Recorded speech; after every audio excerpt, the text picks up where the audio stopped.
Welcome back to English from A to Z. Today we are taking a deep dive into, well, probably the most private conversation you have every single day, the one that's constantly running inside your own head.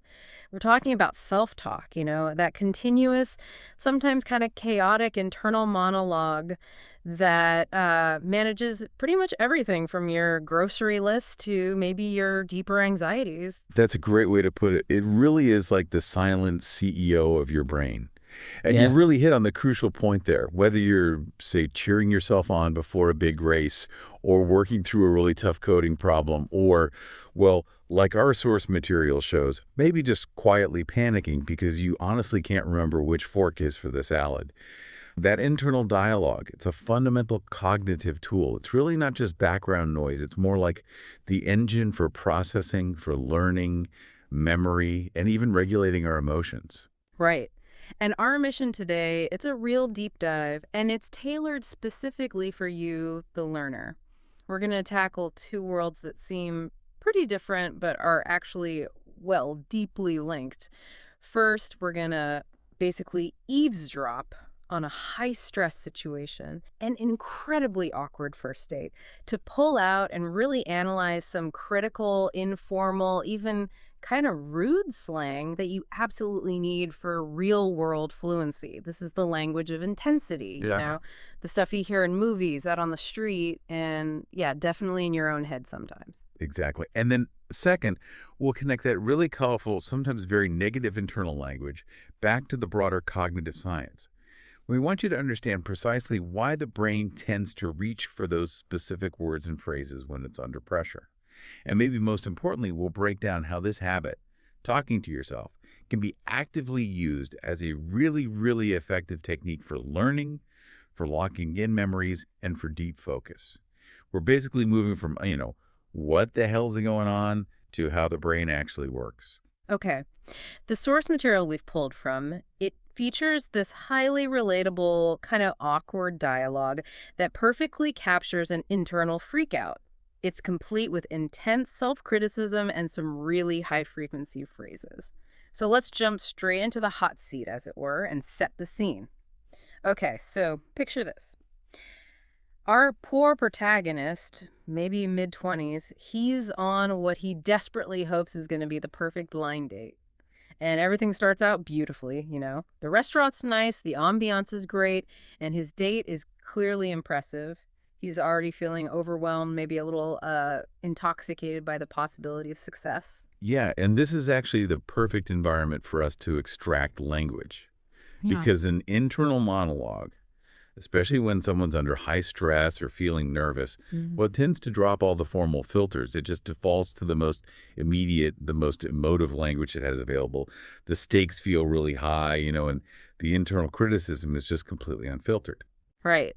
So before the actual disaster strikes, let's quickly pin down two key bits of vocabulary that really defined his immediate state, both physical and mental. The first one is about pure physical need. That would be the adjective famished. Now, this word is really essential if you want to express extreme degrees of something. It doesn't just mean you're hungry. It means you are very, very, very hungry, extremely hungry. In the dialogue, he sees the appetizer, which is just a small salad, and he internally thinks he's positively famished. That indicates this overwhelming, intense level of hunger. It's actually a great fluency booster for you, giving you a powerful alternative to just saying, I'm starving, which, Mhm. to be honest, can sometimes sound a bit dramatic. Famished tends to convey a more sort of established, deep-seated hunger. Okay, I like that nuance. Famished. Got it. Now, the second word, this one immediately shows us his internal sort of self-policing mechanism kicking in. The word is sexist. Precisely. A sexist person, by definition, is someone who judges other people based purely on their sex, operating on, well, outdated or harmful generalizations. In the scenario, the character catches himself thinking something like, wow, she's so hot, and then immediately, maybe even a bit hypersensitively, calls himself sexist for uh, reducing his date to just a single physical observation, even though it was meant as a compliment. And we should probably clarify for the learner listening that this term applies universally, Yeah. correct? It's not just about one gender judging another. Oh, absolutely. Yeah. The source material is quite clear on this. It applies equally if a man is judging a woman based on stereotypes, or a woman judging a man, or really anyone making a generalization based strictly on gender. Like, for example, someone assumes all men are incapable of showing emotion, or maybe all women are terrible drivers. These are biased generalizations, and the word sexist is the right adjective to describe that kind of biased thinking.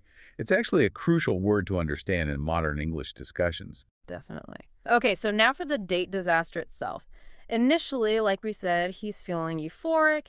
He's running through all this internal validation in his head. I can't believe she's actually on a date with me, or I must be the luckiest guy in the world. He gets so excited he feels like he wants to scream at the top of my lungs. Right, and that phrase itself, scream at the top of my lungs, that's our first concrete fluency builder right there. Yeah, I know. It's for expressing maximum intensity. It literally means shouting as loudly as a person possibly can. Think about shouting to a friend across a huge park, maybe, or just shouting with pure joy at a football game. But this unrestrained euphoria, it immediately hits a snag, a big one. And that snag is the dinner plate, or rather, the cutlery next to it. The panic starts the moment the main courses arrive. Just the sight of the fork arrangement completely short circuits his brain. He thinks, oh crap, which fork do I use? The big one, the little one, the middle one. And boom, the internal criticism starts instantly. That euphoric high just plummets into a nervous low. Yeah, and this rapid emotional shift, it's really typical of high-stakes social anxiety. He immediately starts using these self-rebukes like, oh, shut up, basically telling his own brain to stop the noise, and Hmm. oh, crap, realizing he might make a social mistake.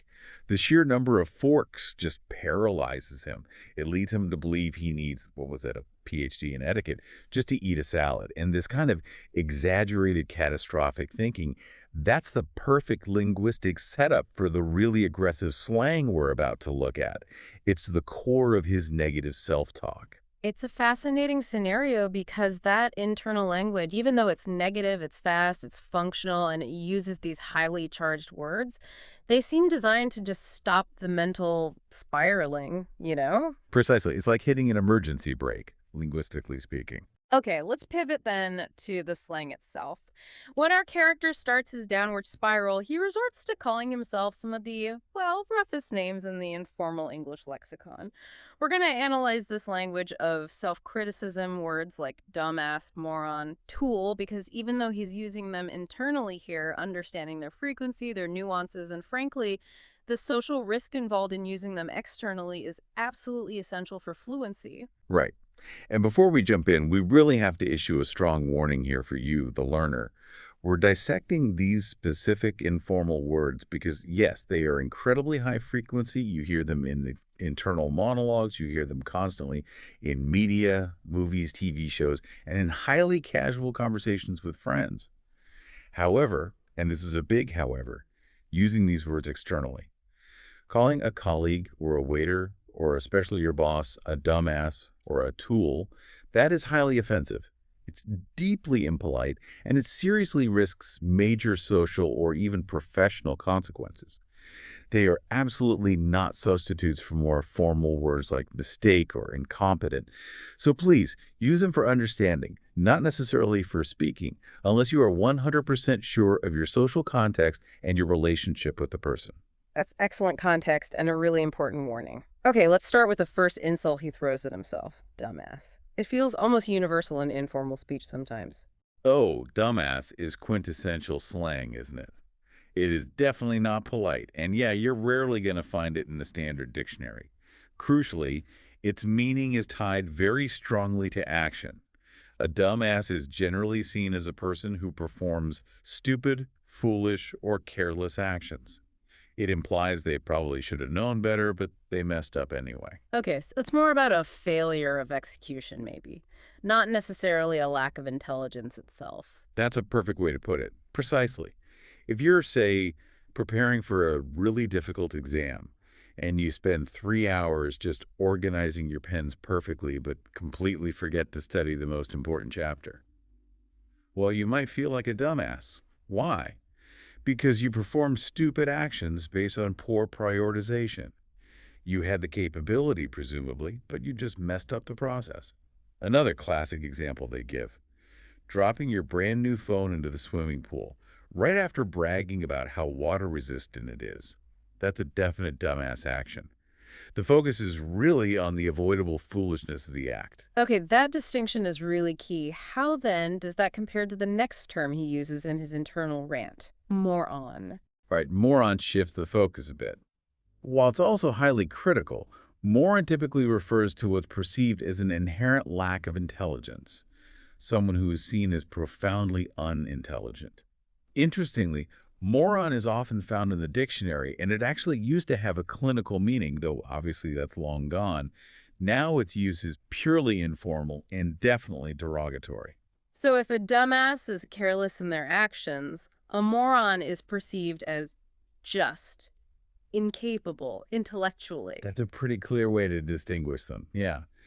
A moron in this insulting usage might genuinely not know that 1 plus 1 equals 2, perhaps, or struggle with really basic instructions. A dumbass, on the other hand, probably knows 1 plus 1 equals 2, but still manages to mess up the entire math test because they used the wrong formula, maybe because they didn't read the question properly. So while both are strong insults, moron tends to attack someone's perceived innate capacity, whereas dumbass really attacks their avoidable behavior or specific actions. Got it. And the third major, and maybe the strangest term he uses, is tool. He says something like, oh my God, I'm such a tool for worrying about the forks. Yeah, this one is a fascinating piece of slang because it represents a complete inversion of meaning. Think about Okay. it. A physical tool, a hammer, a wrench, even a computer program, is specifically designed to be useful, right? To be effective. Mhm. But when we apply the word tool to a person in slang, it means the absolute opposite. They are seen as useless, ineffective, or simply good for nothing, at least in that particular situation. That is strange. Culturally, why do you think a word that means usefulness becomes an insult, implying uselessness? Is there a reason for that flip? It's a good question. One theory is that it suggests the person is merely an instrument, but one that's failing its purpose. Or perhaps it implies they're being manipulated or used by others without having any real agency or effectiveness themselves. It often implies a kind of passivity and ineffectiveness. For instance, say you have a massive opportunity at work, a huge client meeting, but you showed up without having prepared any talking points, or maybe you didn't even bother to charge your laptop. In that context, someone might internally or very informally externally think you're being a tool. Why? Because you are being completely ineffective in achieving the intended result. You were like a potential instrument of success that just failed to deliver even the basics. Makes sense. Useless when you should be useful. Hashtag tag 2.2 bonus vocabulary from review. Right. And just to kind of round out the high-stakes feeling of that whole dating environment, we should probably touch on a few related concepts the source mentioned. Yeah. The entire scenario, remember, is a blind date. That just means a romantic meeting with someone the character has never actually met before. And all the anxiety really stems from the intense pressure people often feel to make a positive first impression. You only get one chance, right? Mm-hmm. And the primary fear, the thing that's really driving his self-criticism, is that he thinks he's going to blow it. Yes, to blow it. That's a really high-frequency idiom, and it means to completely miss an opportunity or to ruin something, to fail at a chance you were given. His internal fear is basically, if I use the wrong fork, I'll blow it. He thinks this tiny social mistake will just ruin any potential for a relationship. That's the core fear. The source material also mentions the word spaz as another related insult, used when someone is feeling particularly clumsy or awkward. Yes, that came up. A spaz is defined, informally, as a person who is very clumsy or awkward. This is another word that's highly informal and carries pretty strong negative connotations. Sometimes it's used to describe just momentary physical clumsiness, like knocking over a glass or tripping over your own feet, or sometimes it refers to social awkwardness. But again, for you listening, understanding this word is necessary for comprehension, especially in informal contexts or media, but actually using it yourself is strongly discouraged. It can be quite offensive, partly due to its historical misuse related to medical conditions. Okay, really important distinctions there. So we've thoroughly analyzed the language of catastrophe, his internal freak out language. Now let's look at the functional language he uses, or tries to use, to actually stop the catastrophe from happening. Exactly. We're moving now from self-insult towards self-regulation. When that anxiety hits its absolute peak, his internal monologue tries to shift gears. He goes from criticizing himself to commanding himself. The brain is basically attempting to slam on an emergency brake, and these are the functional phrases it uses to try and regain some control. And the most direct command he issues to himself seems to be, get it together. Ah, get it together. This is a magnificent phrase for building fluency. It's an imperative, a command that means to calm down, relax, gather up your scattered emotions, and basically straighten out your ideas.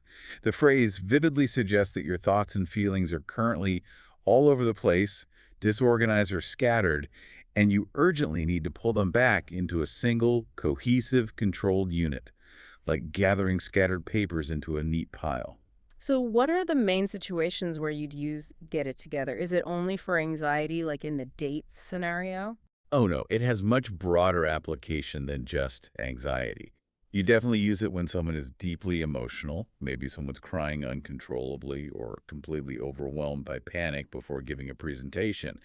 You might tell them, gently or firmly, hey, you need to get it together.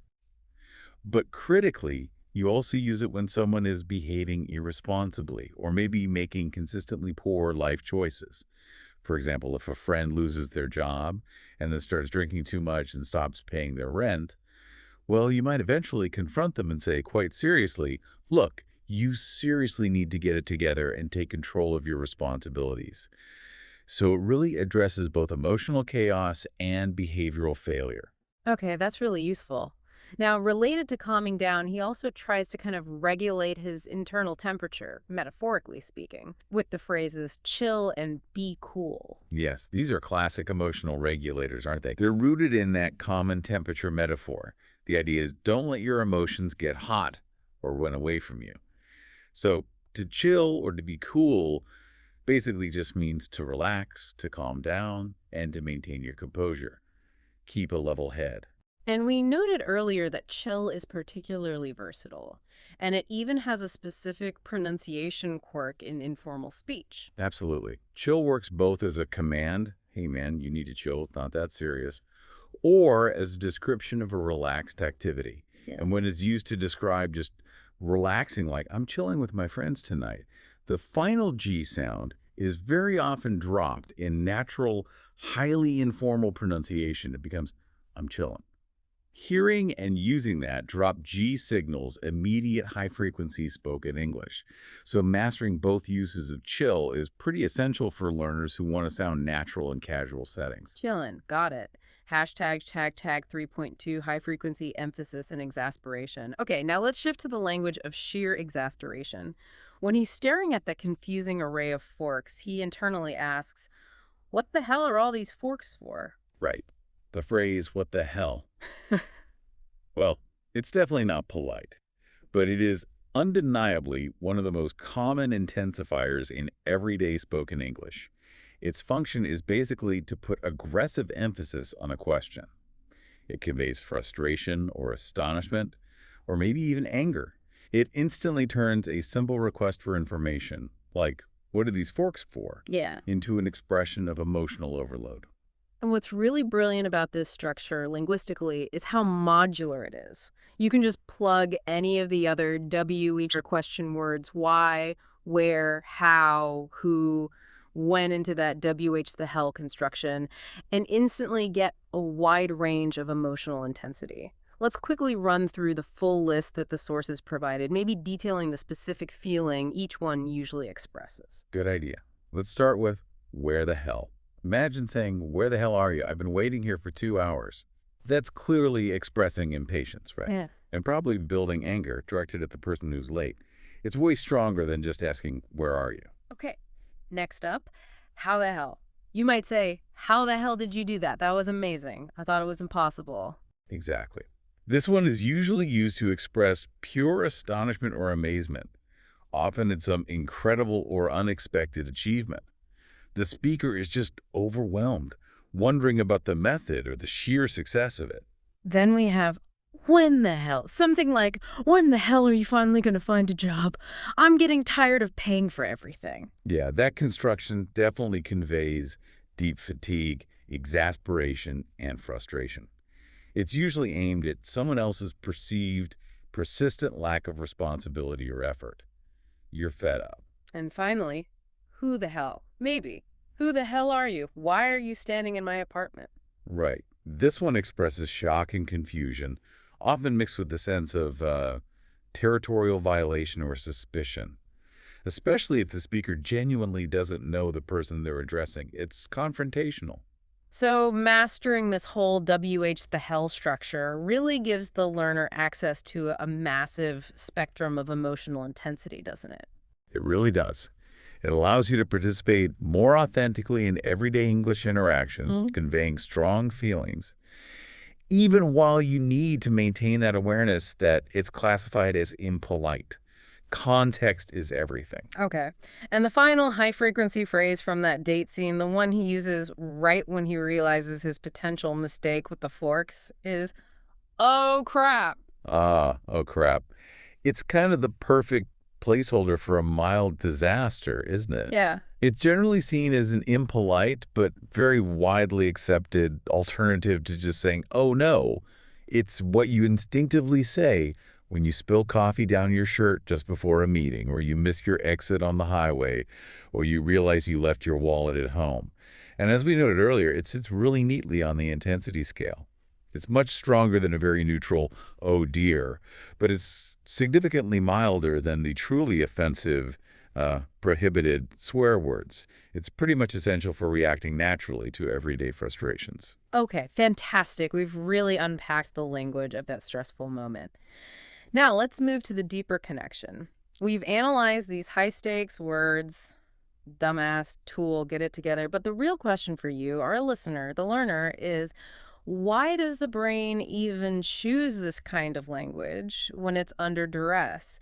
And what cognitive function is it actually attempting to serve? Right. This is where we move into the cognitive science behind it all. That entire date scenario perfectly demonstrated negative self-talk, didn't it? But negative self-talk is really just the darker side of a completely normal and usually beneficial cognitive function that we simply call self-talk. Okay, so let's define self-talk properly then, in cognitive terms. What exactly is it? Well, self-talk is basically the natural, absolutely ubiquitous habit of conducting conversations, either silently within our minds, which scientists often call inner speech, or sometimes by actually talking out loud to ourselves, which is known as private speech. It seems to be a universal human trait. Interestingly, developmental psychologists, figures like Lev Vygotsky, were very influential here. They viewed this private speech, talking out loud, as a kind of transitional phase in childhood. Kids often talk out loud to themselves to process problems or guide their actions. And as they mature, this external verbal processing gradually becomes internalized. It turns into that continuous inner speech functioning like an ongoing dialogue we have with ourselves. So it starts external, becomes internal, but the basic function stays the same. It's about processing information. Why does the brain default to verbalizing its thoughts, though, even if it's only internally? What are the main reasons or drivers behind it? Yeah, the drivers seem to be multifaceted. First, there's a clear necessity for organizing thoughts. When we're faced with complexity or confusion, verbalizing thoughts, even just silently in our heads, imposes a kind of linear structure on what might otherwise be mental chaos. It forces the brain to sequence information more logically, which really aids in understanding and clarifying abstract ideas or complex plans. Okay, organizing thoughts. That makes sense. And the second reason you mentioned relates back to our fundamental need for social connection, right? Yes, exactly. For many people, especially when they're genuinely alone for extended periods, self-talk can act as a sort of substitute for social interaction. It seems to mitigate feelings of isolation or loneliness. The brain appears to find some comfort in the familiar auditory input of language, even if it's just the language generated by the self. Interesting. And crucially for our listeners, students, learners, people in high performance fields, the third main driver is about memory and learning consolidation. Absolutely. When you're learning new material, the act of repeating information out loud forms a much stronger memory trace than simply reading it silently. This technique is actually rigorously employed by top athletes, reversing complex drills, musicians practicing difficult passages, and of course, students trying to master new concepts or vocabulary. Vocalizing the information links the concept not just to the visual system, but also to the auditory system, and even the motor systems involved in producing speech. This creates a really robust, multisensory encoding in your memory. Hashtag tag 4.2 practical benefits of talking to yourself. Okay, let's get really practical now and detail the tangible benefits of this habit. This moves it beyond just an observation and turns it into something actionable, a tool for you, the learner. The first major benefit seems to be vastly improved focus and what psychologists call executive function. Yes, improved focus is paramount. And this isn't just about, trying harder to concentrate. Saying an intended action or a goal out loud actually creates an auditory and motor feedback loop in the brain. This loop can help override irrelevant distractions in your environment.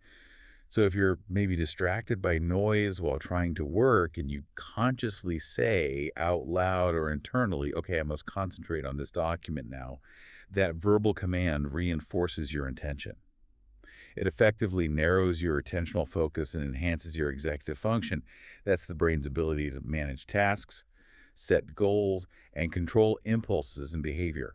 This is probably why, when you've lost your car keys and you start muttering, "Where did I put my keys? Where were they?" Yeah, you often find them faster. That verbal cue seems to trigger a more effective memory retrieval process. that makes perfect sense. And regarding our emotional states, while our date example showed negative self-talk making things worse, positive self-talk can be a powerful mechanism for stress relief, can it? Oh, absolutely. When that internal script shifts to being constructive, using phrases like, okay, I can navigate this, or I've handled worse situations before, or even just, it will be okay, it actively helps reduce the levels of the stress hormone cortisol in your body. Positive self-talk acts like an internal regulator.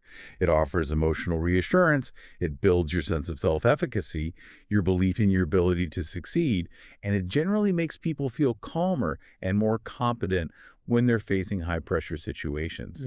It's basically the opposite of what our poor character on the date was doing, which was just amplifying his own anxiety. Right. And this calming effect, this organizing effect, it also directly aids in problem solving and decision making, doesn't it? How does actually verbalizing help us choose between difficult options? Well, when the brain tries to hold too much complex information simultaneously, it's a phenomenon known as working memory overload. Our decision-making ability can become paralyzed. We just get overwhelmed. Saying the different options out loud effectively offloads some of that information from your limited working memory. It makes it external, in a sense. This allows the brain to process the pros and cons of each option more clearly, more sequentially, rather than trying to juggle everything at once. It facilitates a more rational and often quicker path to making a difficult decision. It's kind of like clearing all the clutter off your mental desk so you can actually see the important documents you need to work with. Okay, that's a great analogy. Now let's focus really intensely on the core benefit for our audience here, learning and fluency. How should a language learner intentionally use self-talk to their advantage? Right. For language acquisition, self-talk can be genuinely transformative. As we mentioned, repeating new vocabulary phrases or even grammatical structures out loud significantly aids memory retention and helps solidify understanding of how sentences work. It's simply a very powerful study technique. Things like reading English passages aloud, trying to summarize your lesson notes out loud to yourself, or even explaining a difficult grammar concept to an imaginary listener. These are all highly effective forms of self-talk practice. And maybe the greatest benefit for building actual speaking fluency is that it creates a completely low-stakes practice environment, right? No judgment. Exactly. That's perhaps the biggest advantage. When a learner is under pressure in a real conversation, they often freeze up or revert to their native language or just hesitate endlessly. Self-talk provides a completely zero-risk environment. You, the learner, can practice connecting complex thoughts and constructing natural, fluent sentences without any fear of making mistakes or being judged. For example, you could practice saying a full sentence structure like, okay, today I will get it together and practice those WH the hell phrases for about 20 minutes so I can improve my conversational flow. Hmm. Doing this builds the muscle memory for complex grammar and pronunciation, and it does it without the anxiety of being corrected. It's confidence building in its purest form, really. That's powerful. We also noted its heavy use in motivation, particularly for overcoming mental hurdles, like in sports. Yes, athletes are famous for this. They use affirmations and targeted self-talk constantly to increase confidence and focus. They actively engage in it, often using short, powerful, declarative sentences. I am prepared. I have trained for this moment, or I will overcome this challenge. And this isn't just for sports. For you, the learner, may be facing a challenging English test, intentionally repeating something like, okay, I have studied hard and I will try my very best to apply what I know, actually changes your psychological framework. It shifts you from a fear of failure toward a focus on execution and effort. Hashtag 4.3, navigating the negative versus positive self-talk. Okay, so we began this whole deep dive with a prime example of negative self-talk. Our date guy calling himself a tool and a dumbass. We really need to address the genuine cognitive danger of internalizing that kind of constant criticism. Yes, the danger is profound, unfortunately. Negative self-talk, when it becomes a persistent pattern, constantly repeating thoughts like, I am not capable, I always fail, or I am hopeless, it significantly lowers your self-esteem and your confidence over time. This pattern can easily spiral into feelings of depression, heightened chronic stress, and eventually it can even lead to self-fulfilling prophecies. A person might stop trying because they've already internally accepted the idea of failure. And those strong, highly emotive slang words we analyzed earlier, they can be especially toxic when they're directed inward relentlessly. So the antidote then is positive self-talk. But it sounds like it goes beyond just simple affirmations, right? It requires more active cognitive restructuring, doesn't it? It really does. Effective positive self-talk needs to be intentional. It should feel grounded or realistic to you, and ideally, it should be focused on action or coping, not just wishful thinking. Simply repeating, I am happy, might not work if you genuinely don't feel it. Instead, the more effective approach often involves using specific solution-focused language. This process is sometimes called cognitive restructuring.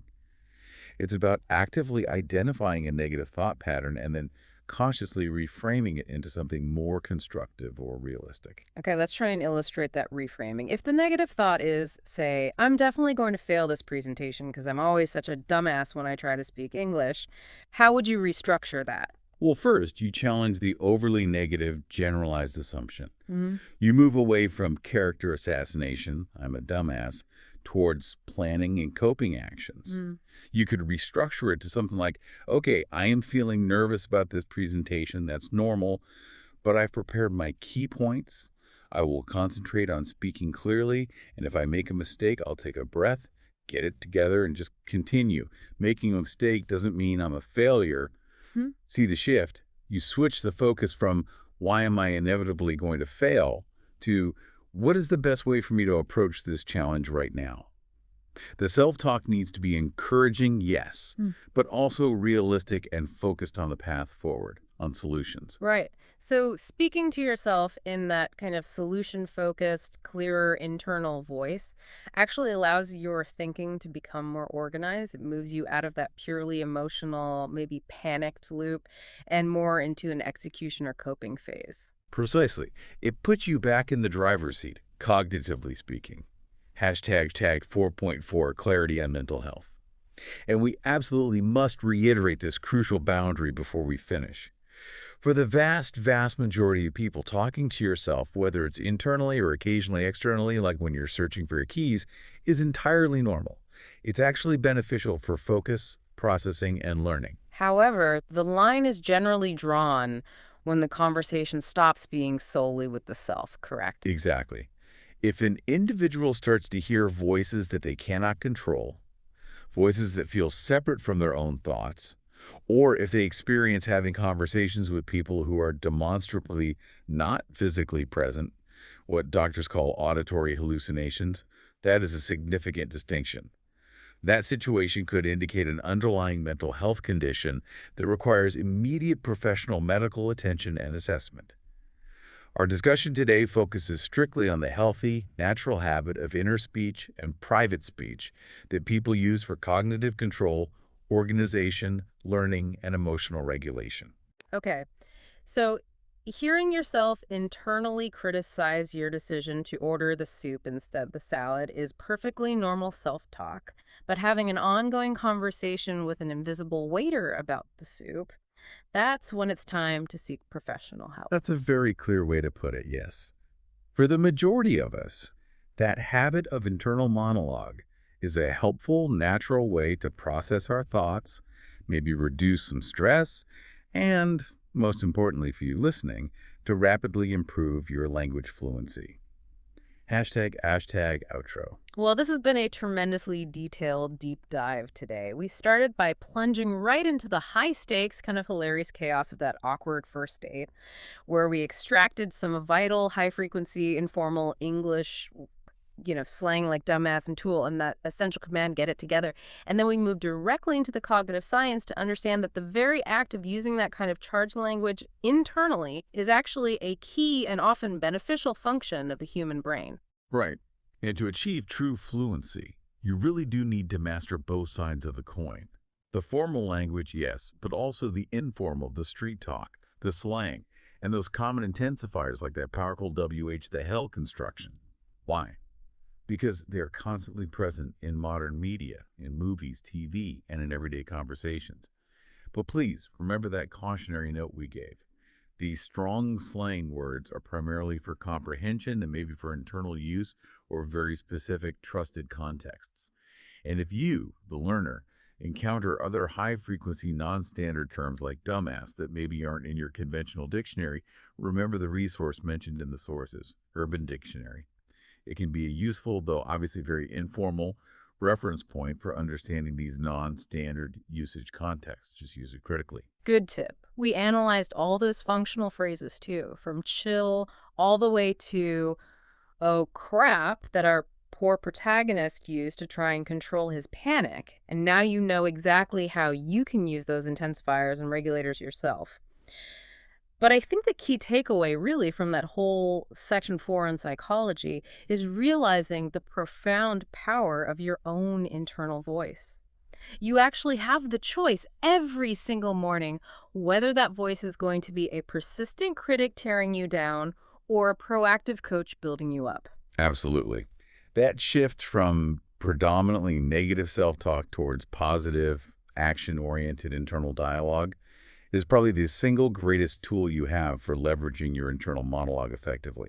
It's the difference between thinking, ugh, I'm such a moron for forgetting that grammar rule again, and consciously restructuring that thought to, okay, I missed that rule, but I will get it together and use some focused self-talk practice right now to reinforce it.